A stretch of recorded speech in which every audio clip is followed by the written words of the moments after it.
And he causes all, the small and the great, and the rich and the poor, and the freemen and the slaves, to be given a mark on their right hand or on their forehead.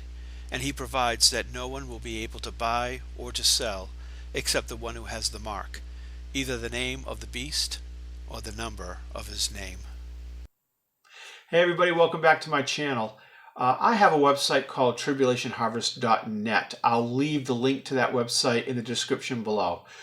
What I've done is I've written a lot of blog articles, and I wanted to share some of that on YouTube. So because I don't have picture-in-picture software for my laptop, the only way I can really share this information with you without memorizing it and talking directly to you is reading it off the screen and talking to you at the same time. So we're going to try this and see how it works. If you like the video, please give it a thumbs up. So here we go. As the title describes, we're going to be talking about the mark of the beast. The title of the blog article is "What is the Mark of the Beast?" Most Christians and many non-Christians have heard about the mark of the beast, but what exactly is it, and why is taking this mark detrimental to our spiritual welfare? Let's begin by answering the first half of this question. What is the mark of the beast? Many believe that this mark isn't a mark at all. Many believe that it is a technology-based system that will be tied into a database that will have access to an individual's financial information, medical information, employment information, firearm registration, social media accounts, and all that stuff. And that a simple scan of an individual's eye, hand, or implantable device will give the host access to the individual's personal information. Many individuals have their finger scanned in order to clock in and out at work every day. It's a cool piece of technology, it really is, that actually scans the blood vessels underneath the skin. But some would prefer not to use this device since it's set up to scan a finger on an individual's right hand. There are implantable chips. We've all seen the picture. This too is seen as something to be avoided since it's recommended that it be implanted in the skin between the thumb and forefinger of the right hand, which is the standard placement for uniformity purposes. What does Scripture say about the mark of the beast? Now, this is from Revelation chapter 13, verses 16 through 18, and this is from, I believe, the NASB version. And he causes all, the small and the great, the rich and the poor, and the free man and the slaves, to be given a mark on their right hand or on their forehead. And he provides that no one will be able to buy or to sell except the one who has the mark, either the name of the beast or the number of his name. Here is wisdom. Let him who has understanding calculate the number of the beast, for the number is that of a man, and his number is 666. It appears, now this is just my opinion, but it appears that since the mark can either be the name of the beast or the number of his name, it's most likely referring to an actual mark that is placed on the forehead or right hand of an individual who has decided to receive it of his or her own free will. Whether it's visible or not is the question. But from my understanding of Scripture, it doesn't seem like it has anything to do with an implantable microchip or the scanning of blood vessels beneath the skin of your right hand. Now, of course, this technology wasn't around at the time, but if you read on, you'll see, or if you listen on, you'll see my reasoning as to why implantable chips aren't the way to go if you want to do this worldwide. Sometimes we as Christians read too much into what God is trying to convey to us through Scripture. We have to admit that sometimes we make things more complicated than what it should be. Could we be complicating this issue by making the mark into something that it's not? Let me give you an example as to how simple the mark of the beast could actually be. Just picture this scenario, okay? The mark of the beast has now become mandatory. We're mid-trib, and it's now become mandatory. No one can buy or sell with it. Now, before it was, you could take it or not. It was optional, but now it's mandatory. You were warned by Christians before the rapture not to take the mark if it was ever offered to you, because it would be an automatic ticket to hell if you took it. As a new born-again believer, you have quietly refused to receive the mark. The mark had been optional for a little while, so you decided to just go about your day hoping no one would notice that you hadn't received yours. Since the rapture and the judgments handed out by God during the first half of the tribulation, many things have been difficult to come by. You go to the government-run store to try to stock up on some much-needed items. You approach the checkout and place the items on the belt. You feel relieved that in a few minutes you'll be on your way home. Unbeknownst to you, mid-trib has happened and the mark has now become mandatory. You must show your mark before receiving any services. The clerk greets you and quickly glances at your forehead to see if you have the mandatory mark. Not seeing one, the clerk says, "Excuse me, may I just see the back of your right hand so that I can begin processing your purchases?" You hesitantly present your hand to the clerk, at which point the clerk can clearly see that you don't have the mark. So the clerk then says, "I'm sorry, the mark is now mandatory and it's against the law and store policy for me to scan your items if you don't have the mark. I can hold these items for you if you would like to go to the in-store processing center and receive your mark." Of course, at this point, if you refuse, you'll probably be turned over to the government goons who are approaching the register while this whole situation is transpiring. Simple, right? This system requires no hand scan, no implantable microchip, no retina scan, just one human visually inspecting your right hand and forehead for the visible mark.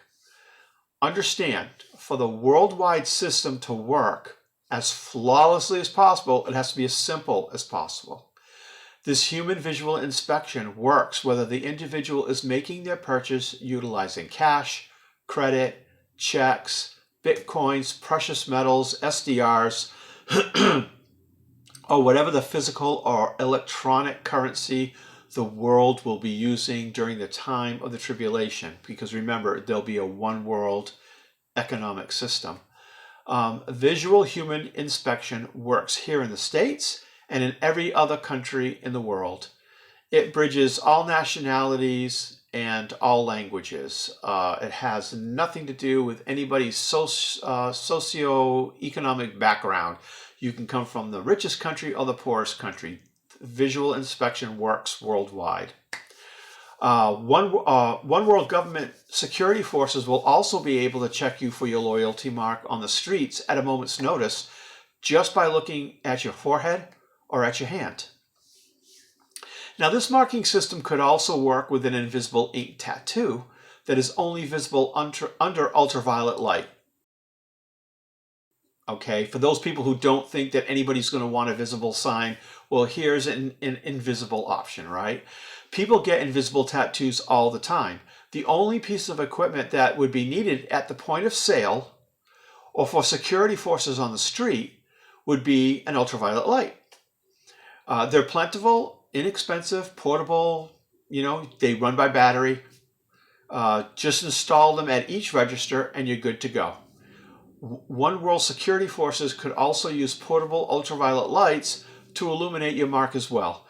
It's an inexpensive system that can be set up worldwide, just as the visible tattoo mark, albeit the visible mark doesn't require any additional equipment to see it, like the invisible ink tattoo would. So you could get the invisible ink tattoo system going, but then everybody who needs to check that type of ID would need to have an ultraviolet light.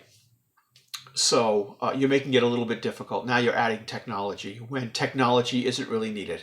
Just human-to-human visual inspection is needed.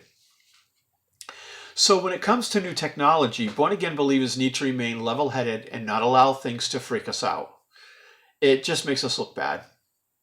Remember, the mark of the beast is the personal mark of the Antichrist and will be used by him to weed out the enemies of this new world system. I don't believe it has anything to do with the implanting of a microchip.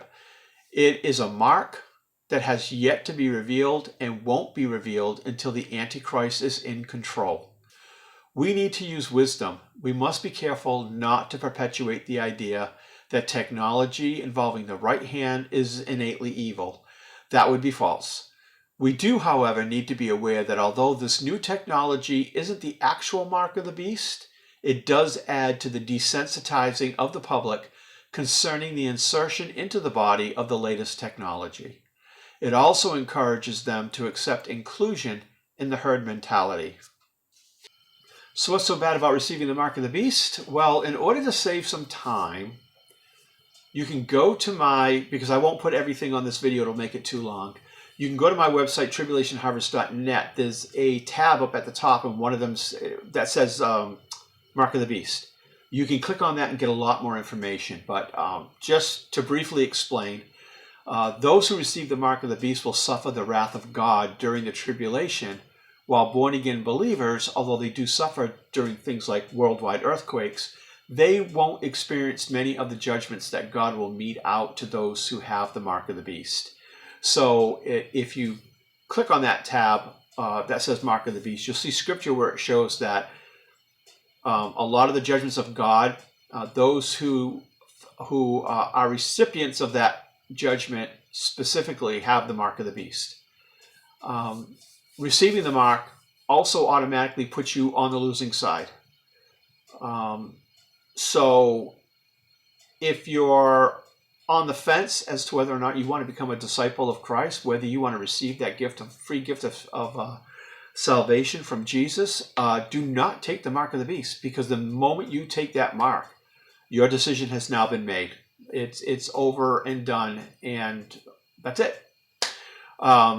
At the end of the tribulation, Jesus will return as King of Kings, as Lord of Lords, as the Lion of Judah, and all those who have opposed him and have received the mark of loyalty and worship of the beast will be defeated. All right, well, that's the end of the article. I hope you found it educational, that you found it a blessing.